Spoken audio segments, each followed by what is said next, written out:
ஐயம் sorry Ayyappa நான் உள்ள வந்தா என்னப்பா. இதில் உங்களை யாருமே ஐயப்பன் கோயிலுக்கு வர வேணாம்னு சொல்லலை. ஐயப்பன் கோயிலுக்கு அச்சங்கோயில், ஆரியங்காய், குளத்துக்குளை அப்படின்ட்டு நிறைய ஐயப்பன் கோயில் இருக்குது. அங்கே எல்லாம் ஐயப்பன் வேறு வேறு வடிவமான உருவத்தில் காட்சி தர அங்கெல்லாம் நீங்கள் போய் பார்க்கலாம், கும்பிடலாம், எந்த தடையும் இல்லை. அதாவது சபரிமலையில், நீலிமலையில் ஐயப்பன் பிரம்மச்சரியமாக இருக்கிறதால, அதாவது பெண்கள் வரக்கூடாதுன்னு இங்கே யாரும் சொல்லலை.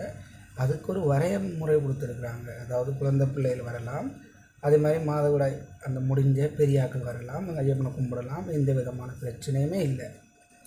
இவங்களுக்கு என்ன பிரச்சனைன்றா, இப்படி ஒரு பிரச்சனை ஏற்படுத்தணும். இப்போ பெரியாருக்கும் கடவுளுக்கும் சம்மந்தமே இல்லை. கடவுள் இல்லைன்றீங்க, நீங்கள் பக்தியில் அங்கே ஐயப்பனை போய் பார்க்கணுன்னு கேட்கல. உங்களுக்கு பிடிச்சிட்டு கூத்தடிச்சிட்டு என்ன செய்யுதுன்னு தெரியாமல் செய்கிறீங்க.